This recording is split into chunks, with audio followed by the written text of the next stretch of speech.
Meron po kayong kopya ng banal na kasulatan, samahan niyo po ako dun sa aklat po ng Juan. Ang kabanata po ay 7, mga talatang 25 hanggang 31. Or John chapter 7 verses 25 to 31. So itutuloy na po natin yung atin pong serye, na udlot na serye ng pag-aaral sa aklat po o ebanghelyo po sang-ayon kay Apostol Juan. So ito po ang salita ng Panginoon. Mangyari po na minsan pa ay tumayo po ang lahat bilang pagbibigay galang po sa banal at makapangyarihang salita ng Diyos. John chapter 7 verses 25 to 31. Pibabasa sa salin ng ang bagong ang Biblia. Sinabi ng ilang taga-Jerusalem, hindi ba ito ang taong kanilang pinagsisikapang patayin? At narito, siya'y hayag na nagsasalita at sila'y walang anumang sinasabi sa kanya. Tunay kayang nakikilala ng mga pinuno na ito ang Kristo? Subalit nalalaman natin kung saan nagmula ang taong ito. Subalit ang Kristo, pagdating niya, ay walang makakaalam kung saan siya magmumula. Sumigaw si Jesus habang nagtuturo sa templo, ako'y inyong nakikilala at nalalaman din ninyong kung taga saan ako. Hindi ako pumarito sa aking sariling autoridad, subalit ang nagsugo sa akin ay siyang totoo na hindi ninyo nakikilala. Nakikilala ko siya sapagkat ako'y mula sa kanya at siya ang nagsugo sa akin. Kaya sinikap nilang siya'y hulihin, subalit walang taong sumunggab sa kanya sapagkat hindi pa dumadating ang kanyang oras.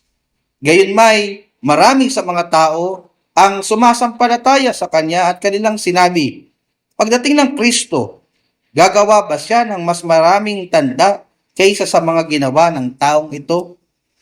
Dalangin po namin, dakilang Diyos, na pagpalain mong mga salitang ito, matanim itong mabuti sa aming mga puso, at matanim ito nawa sa isang gaya ng isang puso na mabuting lupa, na ito po ay matatanim at magbubunga ng ilang mga bunga.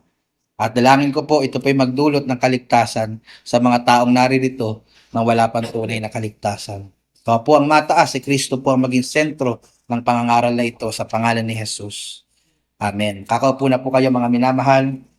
Ang titulo po ng ating pangangaral ngayon ay No Middle Ground. No Middle Ground. Mga kapatid, bilang mga tao, sa ayaw man po natin at sa gusto, palagi po nating gusto na lumagay sa neutral o sa gitna. Ano po? Kaya halimbawa, kapag araw po ng eleksyon, marami po sa atin ay nag-aalangan na sabihin kung sino ang kanyang kandidato o sino yung kanyang manok, sino yung kanyang gustong suportahan, sapagkat natakot siya na baka may mga kamag-anak siya o may mga kasamahan siya sa trabaho, may mga kaibigan siya na i-unfriend siya. Ano? O dahil natatakot siya na baka may ibang opinyon o kagustuhan ng ibang tao na hindi kamukha sa kanya. Kaya marami pong mga tao, lalo na po pag dumarating po ang araw ng eleksyon, ay pinipili na lang maging discreet or neutral, ano, sa pagka pinag-uusapan ng politika. Gayon din naman po kapag tinatanong ka kung halimbawa masama o hindi ang practice ng LGBTQ plus community, maraming mga tao, and sadly, maging mga Kristiyano, ang tikumpo ang bibig sa takot na baka po usigin sila kapag nakapagbigay po sa kanila sila ng opinyon na hindi aayon sa karamihan. Kaya po minaparapat na lamang po ng marami, maging ng mga Kristiyano, na manatiling neutral sa mga ganito pong usapin. Ayaw na lang nilang mag-talk, ayaw na lang nilang magbigay ng kanilang opinion, ng kanilang side. Kasi baka may mga taong hindi ma-appreciate, may mga taong hindi magalit, may mga taong magalit at sumama ang loob sa kanila. Ngunit mga kapatid, alam naman po natin at sa batay sa katuruan ng Biblia at batay po sa mga experiences natin na hindi po tayo maaari sa lahat ng pagkakataon ng atin pong buhay na maging neutral o palaging nasa gitna. May mga pagkakataon po sa buhay natin na kailangan natin mag-choose ng sides. May mga pagkakataon po sa buhay po natin na sabihin natin yung totoo nating kulay, kung ano talaga tayo. Na po? Hindi po pwede tayong nasa neutral ground.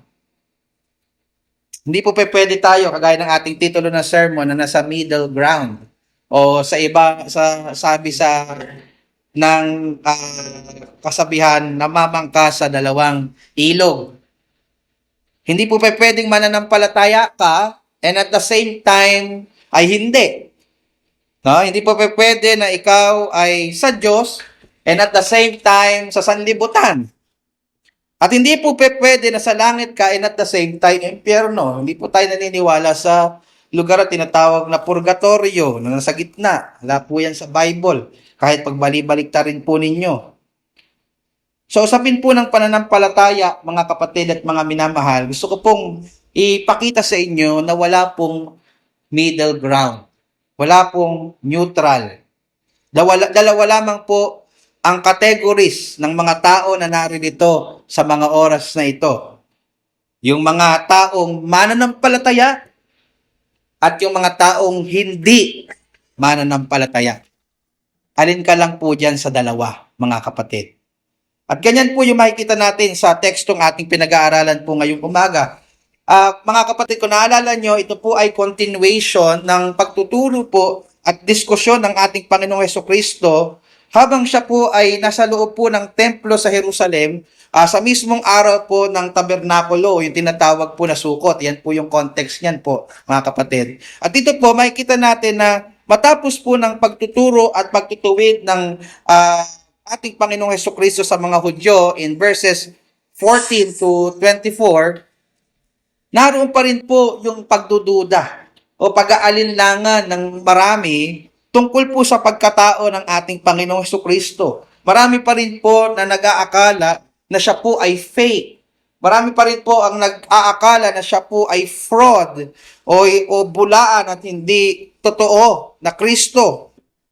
With makikita po ninyo na meron din naman po mga kapatid na naniwala. Meron din naman pong mga nagtiwala sa Kanya. Lalo na kung titingnan nyo yung huling bahagi ng ating teksto sa verse 31. So makikita po natin dito mga kapatid at mga minamahal na sa mga talata pong ating pinag-aaralan ngayon na meron lamang po pwedeng dalawang tugon sa ating Panginoong Hesukristo.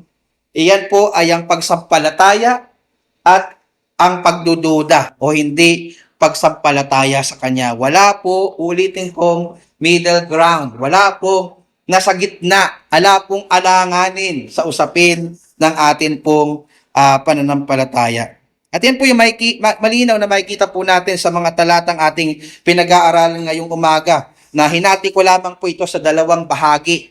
Two parts itong ating sermon. Ang una po ay pinamagatan natin ang pagkalito ng mga Hudyo. Ang pagkalito ng mga Hudyo, that is from verses 25 to 29.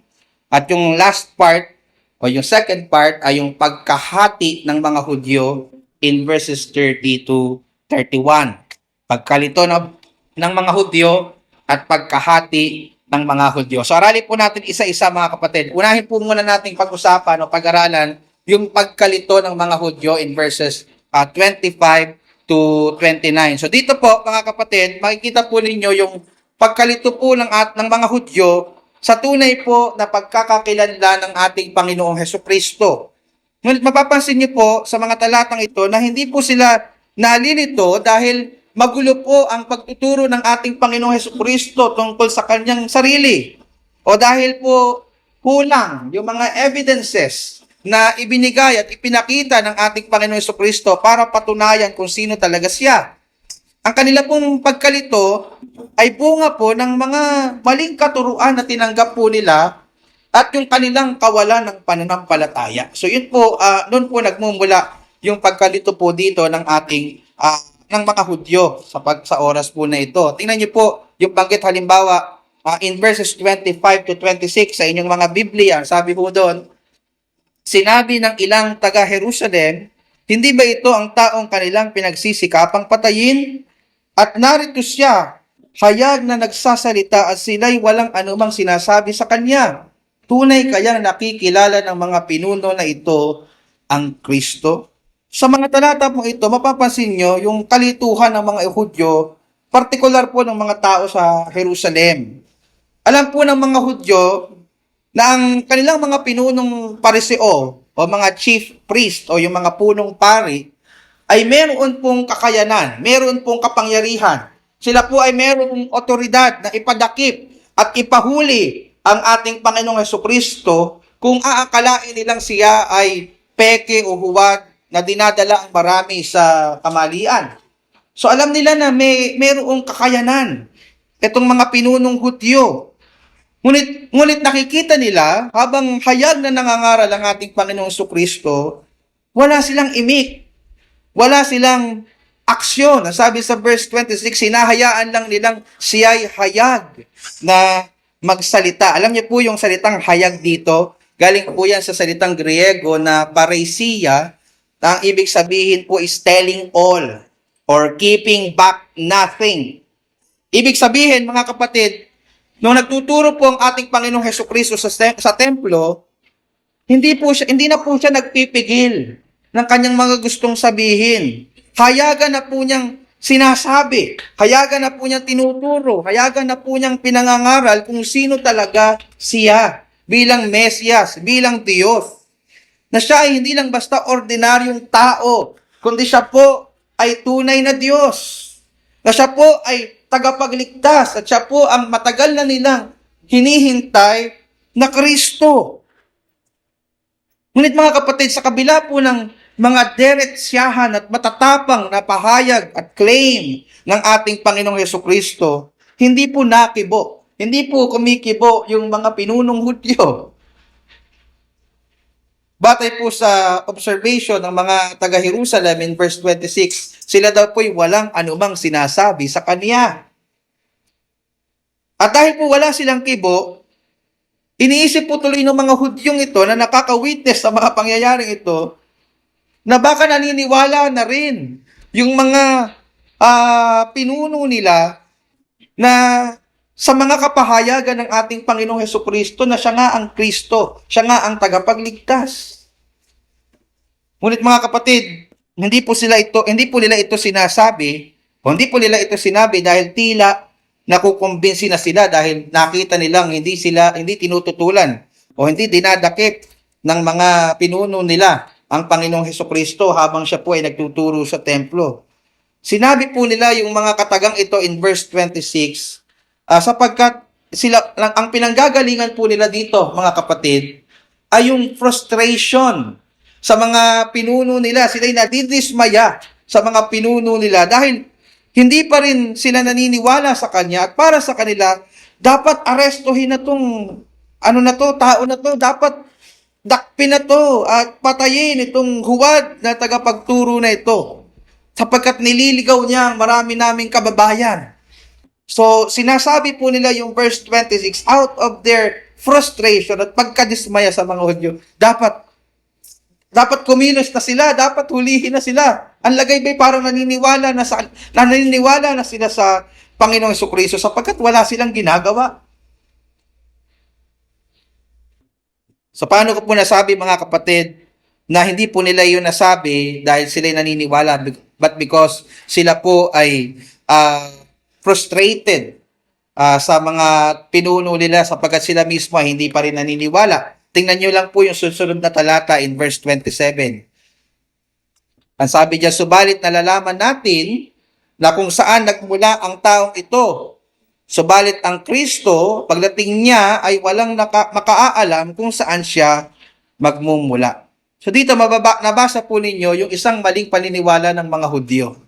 Para sa ilang mga Hudyo, batay po dito sa talatang ito, ang Kristo daw po ay bigla na lang pong susulpot upang iligtas sila at hindi nila ito nakikilala at hindi nila alam kung saan ito nagmula. Basta bigla na lang itong susulpot sa gitna nila at sila ay ililigtas nila mula sa kuko ng mga Roman Empire. Kung tatalon po tayo sa verse 42, tingnan niyo po yung verse 42, mababasa po natin dito na may mga Hudyo po na naniniwala na malalaman nila kung saan nagmumula ang Mesyas, ang kalapagligtas. At ayan po ay walang iba kundi sa lugar na tinatawag na Bethlehem. Sabi po sa verse 42, hindi ba sinasabi ng kasulatan na ang Kristo ay manggagaling sa binhi ni David at mula sa Bethlehem? So hati po yung opinion, mga kapatid ng mga Hudyo. Napansin niyo po ba yung iba naniniwala na hindi nila alam, basta bigla na lang kusulpot. Yung iba naman, inaasahan nila na magmumula sa Bethlehem. So mapapansin niyo po na mayroong division of thoughts or belief kung saan po manggagaling ang Mesyas. So ayon po sa ilang mga Bible scholars, kaya daw po naniniwala itong mga Hudyo na ito na bigla na lang susulpot at hindi nila malalaman kung saan magmumula itong ang Mesyas, sapagkat nagkaroon sila ng maling interpretasyon sa ilang mga bahagi ng lumang tipan. Gaya halimbawa sa Isaiah 53 verse 8 at Malachias 3 verse 1. Kaya naman po hindi sila naniniwala na si Jesus po na taga Nazareth ang Kristo, sapagkat inaakala po nila na walang makakaalam, sabi doon, kung saan magmumula ang Mesyas. At dahil daw po sila ay may ideya at kung saan nagmula ang Panong Jesus, nakikilala daw po nila siya, therefore, hindi po maaari na siya ang inaabangang tagapagligtas. Nakuha niyo po ba yung logic po nila dito? Ang isip nila, ang Mesyas, hindi nila alam kung saan darating. Kilala nila kung saan galing ang Panginoong Jesus. Alam nila at least superficially yung ilang mga basic information tungkol sa Panginoong Jesus. Therefore, hindi siya ang Mesyas, hindi pwede na siya ang tagapagligtas, ang Kristo. So, ganun yung logic na tumatakbo sa kanila. So, nakita niyo po dito mga kapatid kung bakit ko nasabi na sinabi nila yung verse 26, hindi dahil ako kumbinsi na sila na siya ang Kristo. Sinabi nila iyon dahil sa una, kawalan nila ng pananampalataya, hindi sila naniniwala sa Panginoong Hesus. Pangalawa, dahil po sa kamangmangan nila sa banal na kasulatan, sa katuruan ng banal na kasulatan. Mali yung doktrina na naituro sa kanila. Hindi ito yung tamang aral ng hindi ito yung official stand ng mga Hudyo. Yung official stand, alam nila kung saan magmumula sa Bethlehem, according sa verse 42. Kaya mga kapatid, gusto ko makita nyo dito na napakahalaga po yung tapat at masusing pag-aaral at pagtuturo ng salita ng Diyos. Kasi nakita nyo yung bunga, no? Kapag hindi naturuan ng maayos, ng tama, magiging mali ang paniniwala at pananampalataya. So dito, bukod sa hindi sila naniniwala, mali yung kanilang pinaniniwalaan. Mas worse, kasi mali yung information na na-inject sa kanila ng kanilang mga tagapagturo.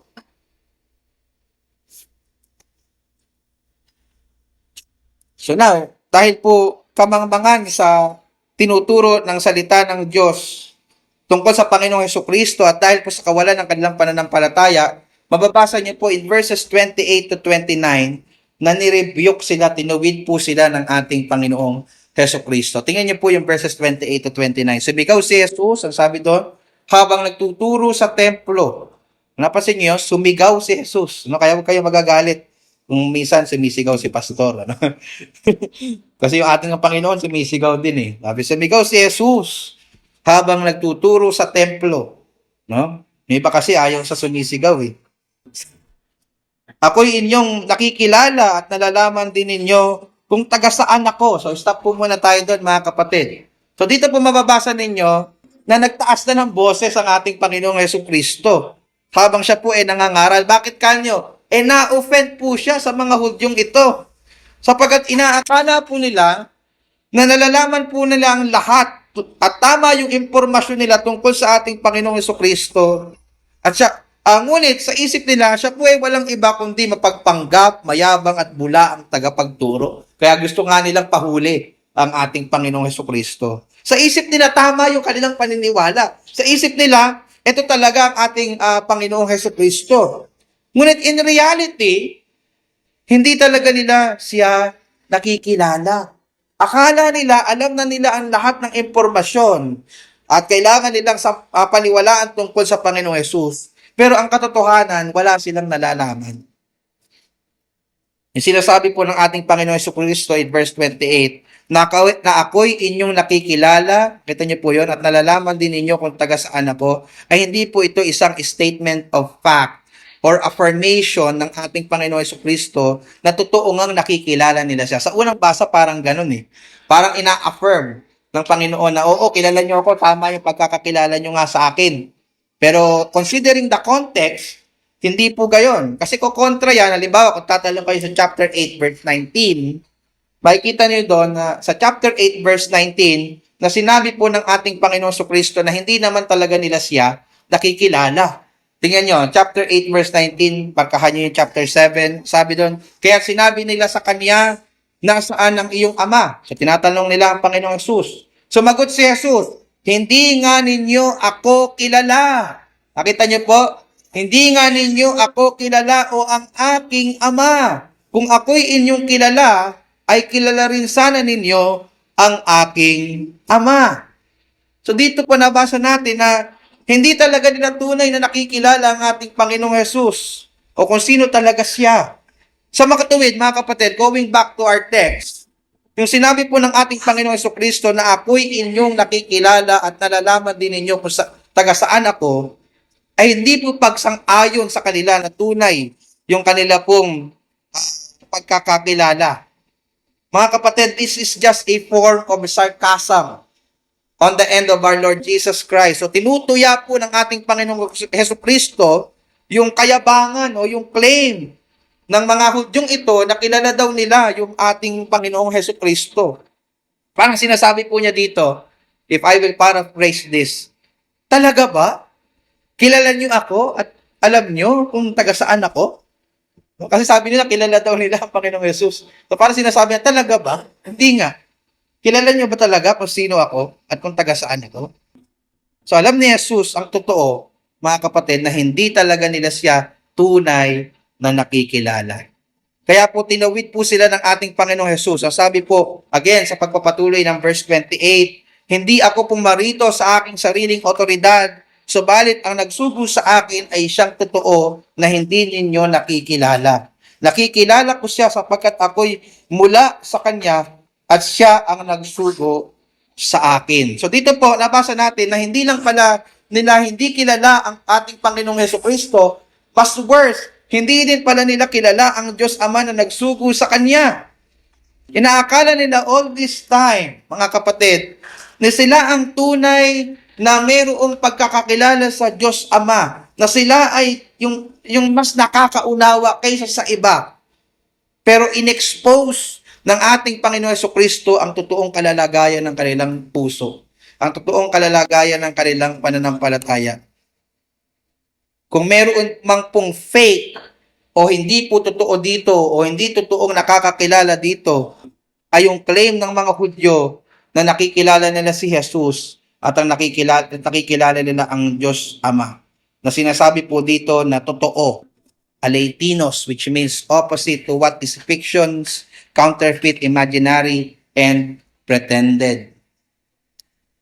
Kung meron mang tunay na nakakakilala sa Ama, at may kakayanang magpahayag kung sino talaga ang Diyos at kung ano po ang kanyang kalooban sa buhay po nating mga tao, yan po ay walang iba kundi ang ating Panginoong Jesucristo. At hindi ang mga religious leaders ng mga Hudyo na pinapaniwalaan po ng mga Hudyo noong pong panahon pong ito. Ang sabi po again ng ating Panginoong Jesus in verse 29, nakikilala ko siya sapagkat ako'y mula sa Kanya. Naalala niyo yung John 1, in the beginning was the Word, and the Word was with God, and the Word was God. Bago palalangin ng sanlibutan, kasama na ng salita, ang Panginoong Jesucristo, ang Ama. And then, ang pagdating sa verse 18, siya daw ang nagpapahayag, kung sino ang Ama. So ano pong matututunan natin sa puntong ito ng ating pag-aaral, mga kapatid? Dito po makikita natin na meron po palang mga tao na nag-aakala na sila po ay tunay na nakakakilala sa Panginoong Hesukristo, but in reality ay hindi. At maaaring ganito po ang kondisyon ng marami sa atin sa mga oras na ito. Maaaring iniisip mo sa mga oras na ito na Christian ka na o mananampalataya ka na kasi nasa Baptist Church ka na kagaya nito at wala ka sa isang Roman Catholic Church. No, Christian ako kasi walang rebulto sa church namin. No? Walang pari sa amin. Well, mga kapatid, ang pagiging Kristiyano ay hindi lamang po pagiging kabilang sa isang relihiyon. No? Huwag niyo pong maipagkamali. Hindi porket nagpalit kayo ng relihiyon, totoo na kayong mananampalataya. It's more than that. Ang pagiging Kristiyano po at ang pagiging tunay na ligtas ay pagkakaroon po ng tunay at personal na relasyon sa ating Panginoong Hesukristo sa pamamagitan ng pananampalataya sa Ebanghelyo. It doesn't matter kung ikaw ay matagal na dito sa church. What matters is kung meron kang pananampalataya sa Panginoong Hesukristo. Hanggat hindi ka nagsisisi sa iyong mga kasalanan at sumasampalataya kay Kristo lamang, hindi ka pa rin tunay na ligtas kahit palagi kang nasa church at kahit marami ka pang ginagawang tulong para sa church. Yan po yung totoo, mga kapatid. Maaari din naman pong iniisip po ninyo na Christian na kayo kasi Christian yung parents nyo. No, Kristiyano na ako kasi yung mga magulang ko Kristiyano eh. Kami ay family na Christians. Pwedeng ganun eh. Pero mga kapatid, ang pagiging Kristiyano po o ligtas ay hindi po gaya ng pagiging member sa PhilHealth. Meron pong beneficiary. Di ba ganun sa PhilHealth? Pagka meron akong PhilHealth, legally wife ko si Marie Chris, so isa lang yung babayaran ko, pero covered na siya. Kahit ako lang yung nagbabayad. Covered na rin lahat ng mga anak ko. So, hindi po ganun ang pagiging Kristiyano o pagiging ligtas.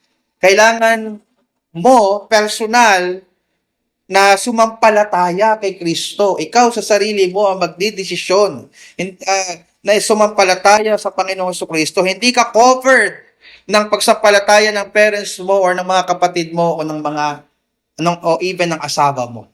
Kahit Christian o member ng asawa mo, kung hindi ka personal na sasampalataya kay Kristo, hindi ka pa rin covered. Mapapahama ka pa rin sa impyerno. Mararanasan mo pa rin ang hatol at puot ng Diyos. Alalahanin niyo po, mga kapatid, sa araw po ng paghuhukom, individual po ang paghatol ng Diyos, hindi per family. Nakukuha niyo po ba ako, mga kapatid? Individual.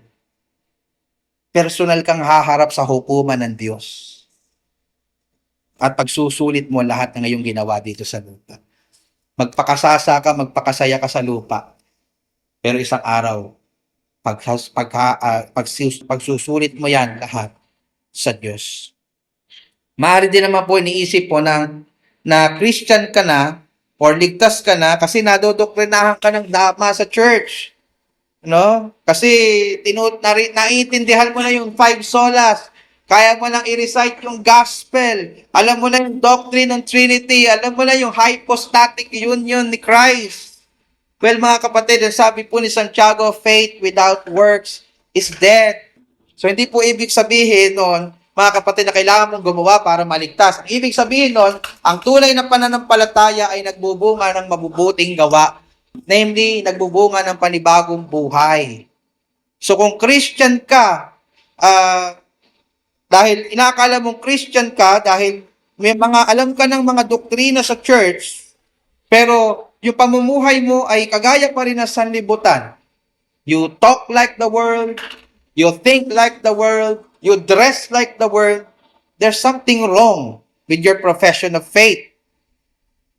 You might have the profession of faith, but it doesn't necessarily mean that you have the possession of it. Sa Tagalog, maaaring sinasabi mong Kristiyano at ligtas ka, pero kung hindi ito nakikita sa buhay mo, hindi no nababalidate yung pagtataglay mo ng tunay na kaligtasan. No? Yun pa yung sinasabi ni James, the dead faith, patay na pananampalataya. And you cannot be saved by that kind of faith.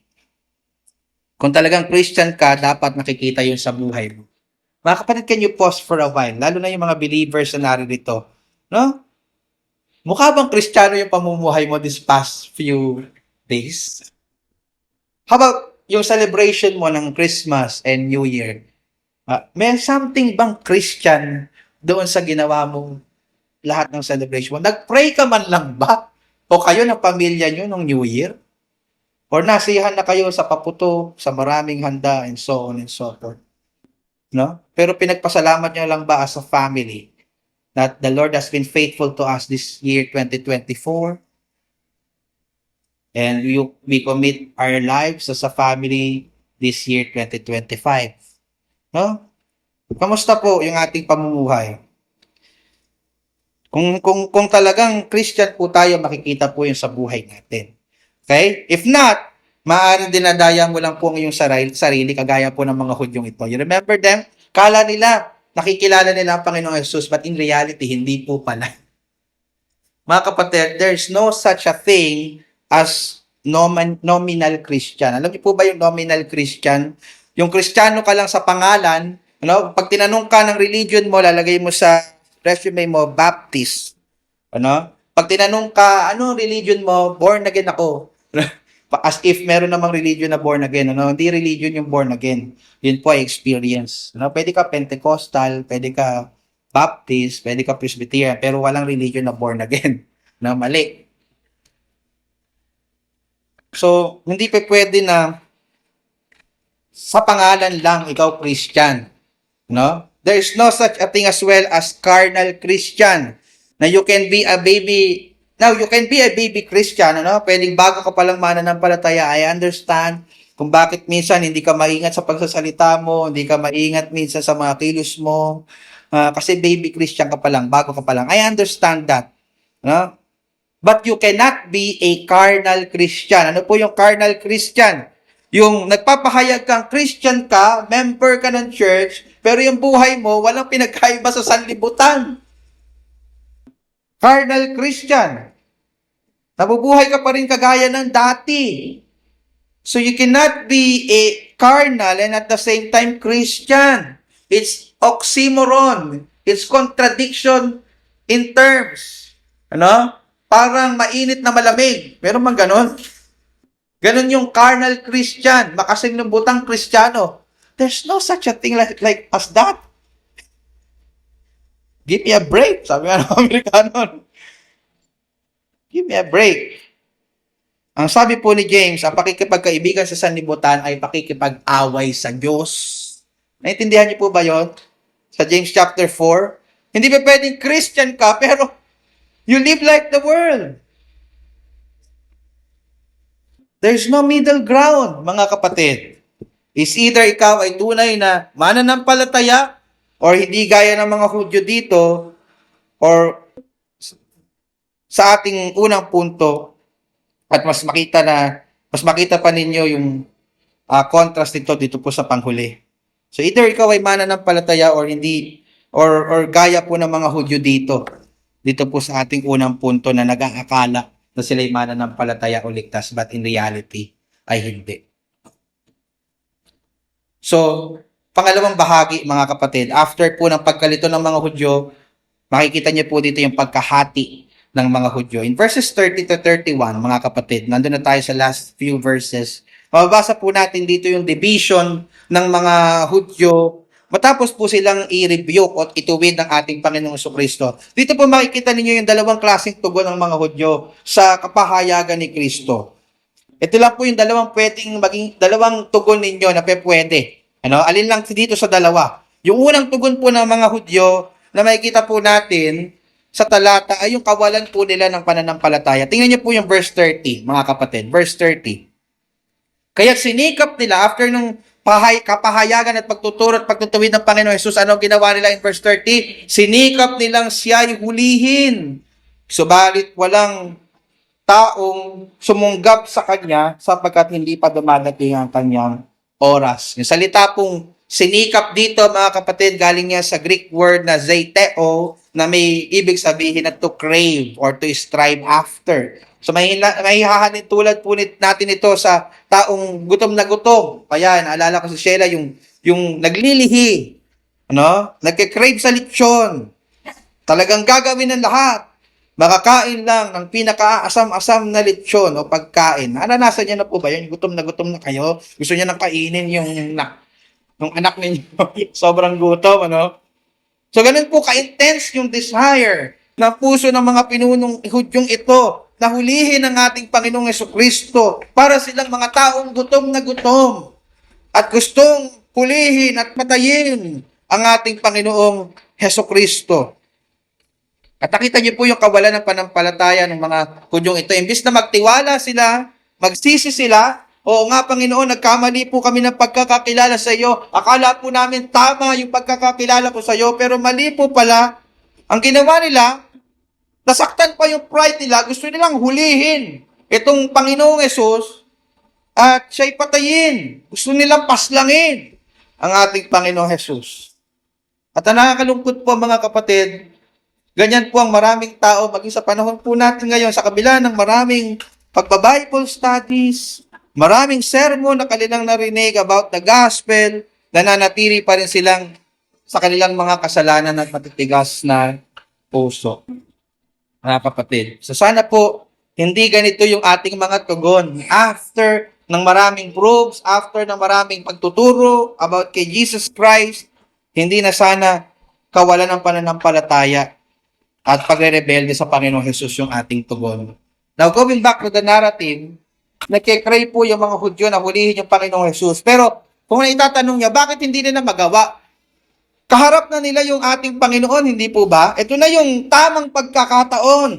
Kailan din po yung sagot sa verse 30. Ang sabi, kasi sinikap niyang siya'y hulihin, subalit walang taong sumanggap sa kanya. Bakit? Sapagkat hindi pa dumarating ang kanyang oras. Kahit gusto nila, dahil hindi ito pasok sa plano at timetable ng Panginoon, hindi pa ito yung time na mamamatay ang ating Panginoong Hesukristo, hindi nila ito magawa. Kita nyo kung sino yung boss?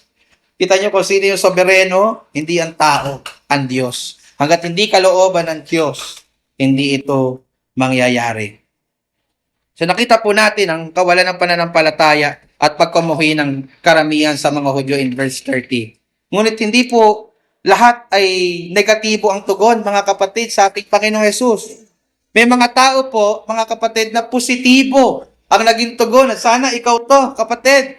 May mga tao po na sumampalataya sa Kanya. Tingnan niyo po sa verse 31.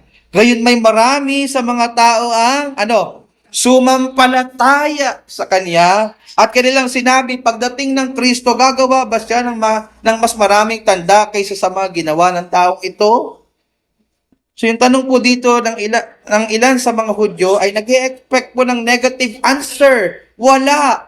Wala na pong ibang taong darating na magpapakilala ng Kristo na kaya pang humigit sa mga ginawa ng ating Panginoong Hesukristo.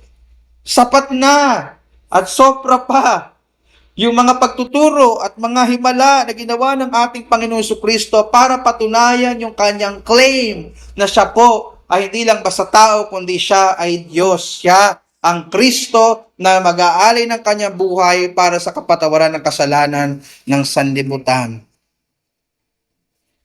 We've seen enough. Parang ganun yung sabi ng mga ng mga Hudyo dito. Nakita na namin, tama na. Sapat na, husto na. Sabi nga ni Eduardo, husto na. Klaro na sa amin at ito talaga yung Kristo sa dami ng ebidensya na kaniyang pinakita. So dito mga kapatid, makikita po ninyo na hindi lahat ay nag-reject sa Panginoong Hesus. Meron ding mga nag-accept. Pero walang nasa gitna. Yun yung gusto ko makita ninyo, walang nasa gitna. Kanina may mga nag-reject, pero this time may nag-accept. Walang alanganin. At ganyan din po sa panahon natin ngayon. Hindi nagbabago yan. Dalawang klase lang ang mga taong naririto. Isang mananampalataya at isang hindi. Isang namumuhay sa kabanalan, isang nagtatampisaw sa kasalanan. Isang sa Diyos, at pasensya na kayo, ito yung totoo, isang sa dyablo. Isang taong papunta sa langit at isang taong mapapahamak sa impyerno. Wala pong nasa gitna. No middle ground. Kung na-realize mo na ikaw ay kagaya ng mga taong dinidescribe dito sa unang punto, ikaw ay hindi mananampalataya, no man nagpapakilala kang nominal Christian or carnal Christian, hinihikayat kita na magsisi ngayon sa iyong mga kasalanan at magmakaawa kay Kristo upang ikaw ay iligtas. Sapagkat kapatid, hindi mo tiyak gugustuhin ang daranasin mo sa araw ng paghuhukom kung ikaw ay wala kay Kristo. Tinitiyak ko sa iyo yan. Yan ay nakasulat. Pagsisisihan mo pero huri na. Maaring masaya ka ngayon, maaring okay lahat ng karir mo, nabibili mo lahat ng gusto mo, masaya pamilya mo, mga kapatid, pero walang forever dyan. So, may katapusan ng lahat, haharap ka pa rin sa Diyos, at isang araw ipagsusulit mo sa Kanya ang lahat ng mga kasalanan mo ginawa. At walang sino mang pwedeng magtanggol sa iyo. Walang sino mang pwedeng magligtas sa iyo sa araw na iyon, kundi ang Panginoong Hesukristo. Kaya hinihikayat kita sa mga oras na ito habang hindi pa huli ang lahat, tumakbo ka kay Kristo, magsisi ka sa iyong mga kasalanan at ikay pagtiwala sa kanyang ginawa sa krus at sa kanyang pagkabuhay muli. Pero kung sinasabi mo naman na ikaw ay sumampalataya na kay Kristo bilang sarili mong Panginoon at tagapagligtas, gaya ng mga Hudyo sa verse 31, gusto kitang i-challenge na ipamuhay mo yung faith mo. No? Makita to sa iyong buhay. Ang tanong ko sa iyo, kapatid, na ikaw na nagpapakilalang mananampalataya, nakikita ba sa buhay mo na hindi mo lang siya basta tagapagligtas, kundi siya rin ang iyong Panginoon? No? May mga nagtuturo kasi, pwede mong i-accept si Jesus nga bilang Savior mo. Pero not necessarily naman kailangan mo rin siya i-accept as Lord. Kaya pwedeng ligtas ka, pero namumuhay ka pa rin sa sanlibutan. Hindi totoo yun. Hindi mo pwedeng hatiin si Kristo. Si Kristo ay Lord and Savior. Ano? Kung kinikilala mo siyang tunay mong tagapagligtas, kailangan mo rin siyang kilalaning Panginoon. Ang tanong ko sa iyo, nakikita ba sa buhay mo na siya ay iyong Panginoon? No? Siya ba ang nakikitang Panginoon ng iyong kalendaryo? Ano? Sa pag-i-schedule mo ng mga gawain, sa pag-i-schedule mo ng mga gagawin mo sa buwan na ito o sa taong ito, nakalagay ba doon na priority ang Panginoong Jesus? Na siya ang Panginoon ng iyong kalendaryo. Na ikakansela mo ang lahat ng dapat ikansela, huwag ka lang makaliban sa pagsamba mo sa Panginoon. Or it's other way around. Na mag-iisip ka ng dahilan na pwede mong indahilan, hindi ka lang makasamba sa Panginoon. Kapatid, sino ang Diyos ng iyong kalendaryo? Sino ang Diyos ng iyong pitaka? Sino ang Diyos ng iyong wallet? Alam niyo mga kapatid, isa sa test para makita kung sino talaga Panginoon sa buhay mo, tingnan mo kung paano mo ginagastos yung mga perang binibigay sa iyo ng Panginoon. No? Maaaring ang malaki dyan napupunta sa Shopee. Maaaring ang malaki dyan napupunta sa bills. Pero how about yung sa Panginoon? Na po ba? Kapag may dumating na blessing sa buhay mo at napuno yung wallet mo, ang naiisip mo, paano ba ako magiging blessing sa church ng Panginoon? Paano ba ako magiging blessing sa mga kapatid sa church? O baka sinasarili lang natin? O baka pag wala tayong blessing, paano yung Panginoon natin, pag dumating yung blessing, nakakalimot na tayo? Sino ang Panginoon ng iyong pitaka? Sino ang Panginoon ng mga decisions mo sa buhay? Sa mga kailangan mong gawing desisyon, anong trabaho ang kailangan mong kunin? Sino ang kailangan mong mapangasawa? Ano yung kailangan mong gawin sa buhay mo? Palagi yung bang iniisip, kinukonsidera ang Panginoon mo? O gagawin mo yung gusto mo, hindi mo man lang iisipin yung mararamdaman ng iyong Panginoon? O hindi mo lang iisipin yung gusto niya at kalooban niya? Problema ko dito, mga kapatid, hindi naman dito sa atin, ano? Pero alam ko darating din yon, yung struggle ng mga kabataan na magkakaroon sila ng iniirog. Itinatangi, pero hindi mananampalataya.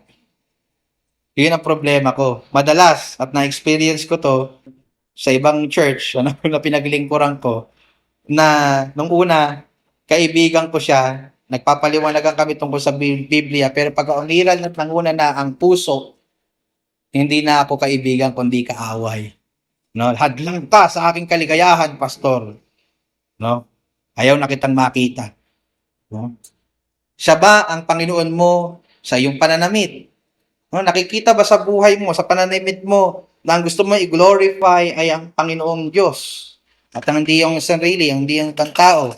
Sa social media post mo, sa lahat-lahat ng bahagi ng buhay mo, nakikita ba kung sino ang Panginoon mo? Mga kapatid, hindi lang tayo Christian every Sunday. O kapag nakikita tayo every tuwing worship service, Christian tayo 24/7. And dapat nagre-reflect po yan sa atin pong pamumuhay. Let me end this sermon sa isang simpleng tanong na gusto ko pag-isipan mo hanggang pag-uwi mo. Huwag kang matutulog hanggat di mo nasasagot to. Alin ka sa dalawa? Mananampalataya o hindi mananampalataya? Tandaan mo, kapatid, there is no middle ground. Alin ka lang sa dalawang ito. At nawa, maging honest ka sa sarili mo at tumugon ka ng nararapat batay sa iyong pagkakakilala sa iyong sarili. Purihin po ang ating Panginoon.